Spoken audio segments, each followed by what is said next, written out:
सरसों की बुआई का समय लगभग समाप्त हो चला है। आमतौर पर 15 से 25 नवंबर तक इस फसल की सीमा रेखा मानी जाती है। ऐसे में जीएम सरसों की किस्म DMH11 के फील्ड ट्रायल के टलने की प्रबल संभावना है।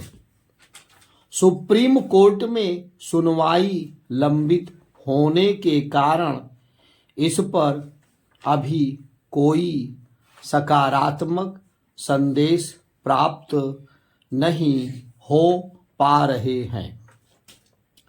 पर्यावरण और हरित संगठनों के अलावा विभिन्न किसान संगठनों ने भी इसका विरोध करना शुरू कर दिया है। सबसे ताजा विरोध के स्वर आरएसएस के अनुषंगी संगठन भारतीय किसान संघ की ओर से सुनने में आए हैं। वैज्ञानिक अध्ययनों के अनुसार जीएम प्रक्रिया के अंतर्गत पौधे में कीटनाशक गुण सम्मिलित हो जाते हैं, जिससे फसलों की गुणवत्ता का प्रभावित होना स्वाभाविक है।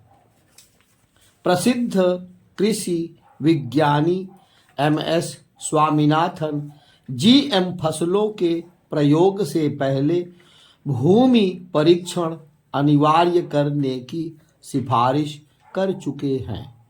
नीति आयोग और वन एवं पर्यावरण मंत्रालय द्वारा जीएम फसलों से जुड़ी टेक्निकल कमेटी की रिपोर्ट सार्वजनिक करने के बाद यह मामला सुप्रीम कोर्ट पहुंचा। रिपोर्ट में दावा किया गया था कि इससे जैव विविधता एवं पर्यावरण को किसी प्रकार का खतरा नहीं है। केंद्र सरकार जीएम फसलों के उपयोग की पक्षधर है। नीति आयोग भी जीएम फसलों के इस्तेमाल के लिए अड़ा हुआ है।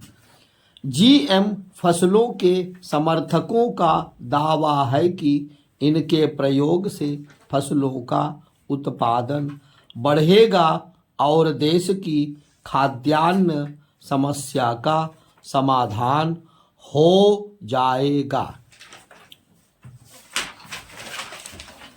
भारत की पहली आनुवांशिक रूप से संशोधित सरसों की फसल धारा सरसों हाइब्रिड DMH11 बीज के रूप में व्यावसायिक रिलीज के आवश्यक न्यूनतम मापदंड को पूरा करने में विफल रही।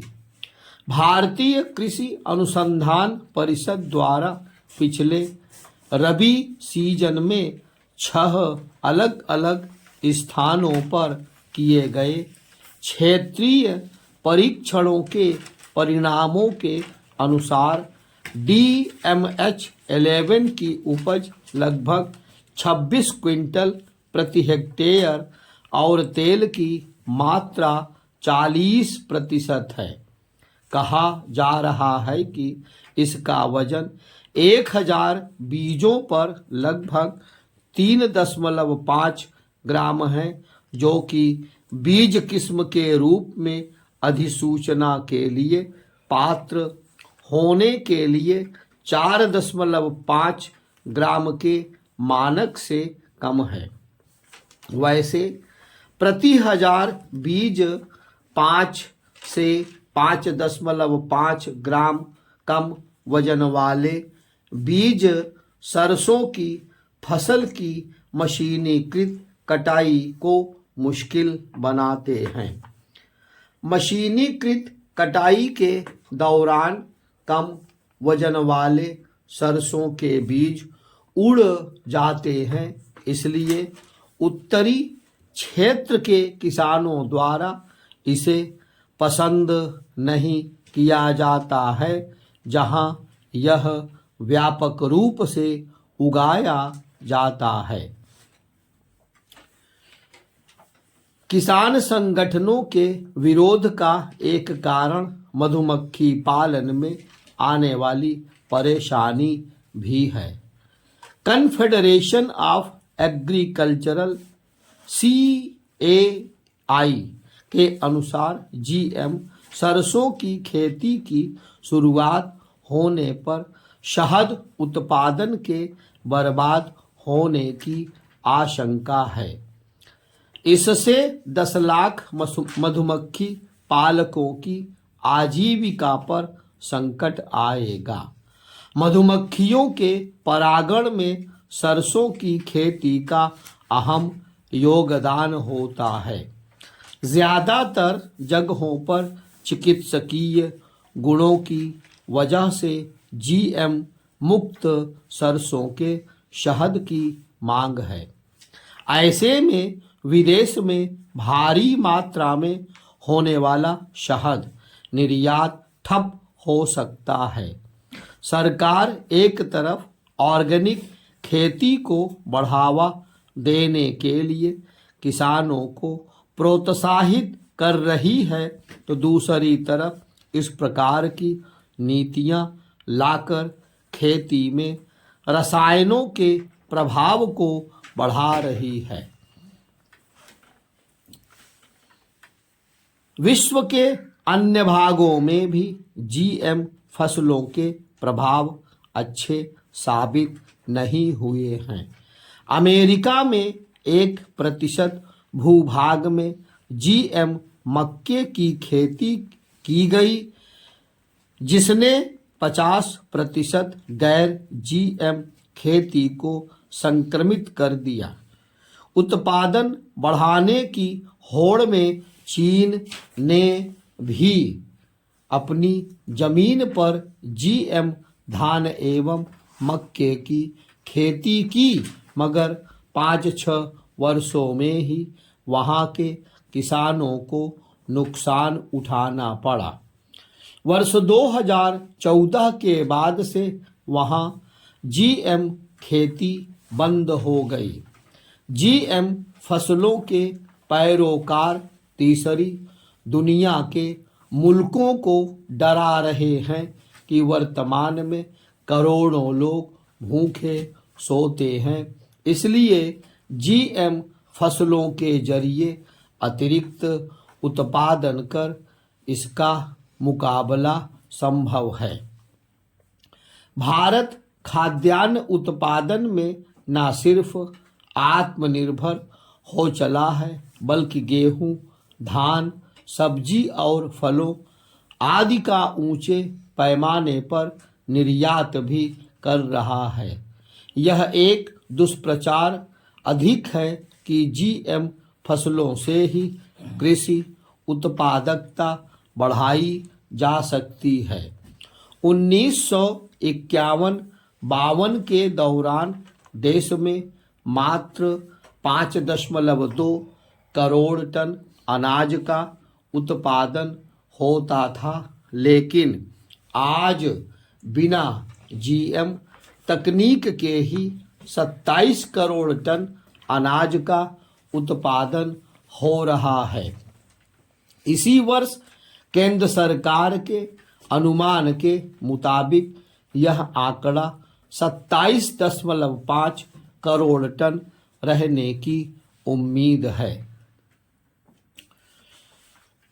सरकार का मत है कि GM सरसों से खाद्य तेलों के उत्पादन में आत्मनिर्भरता आएगी। अभी भारत खाद्य तेल की 50-60% मांग आयात से पूरी करता है। भारत में सरसों की खेती 80-90 लाख हेक्टेयर क्षेत्र में होती है। बिहार और राजस्थान जैसे राज्यों में पैदावार पहले से ही अधिक है। अगर आज देश खाद्य तेल का आयात करने को विवश है तो इसकी वजह सरकार के फैसले ही हैं।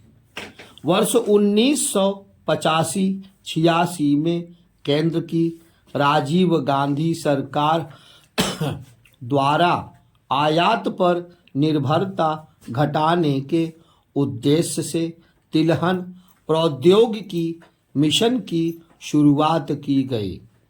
विश्व व्यापार संगठन के नियमों के तहत भारत के पास आयात शुल्क को अधिकतम 300% रखने का विकल्प था। 1993-95 में तिलहन का उत्पादन 2 गुना हो गया और भारत इस मामले में आत्मनिर्भर हो गया। वह अपनी जरूरत का 97% उत्पादन करने लगा। फिर धीरे धीरे खाद्य तेल आयात शुल्क 0 पर पहुंच गया, जिससे खाद्य तेल का आयात बढ़ गया। जितना अधिक आयात बढ़ा उतना ही किसानों ने तिलहन की खेती छोड़ दी और पीली क्रांति के दावे खोखले हो गए।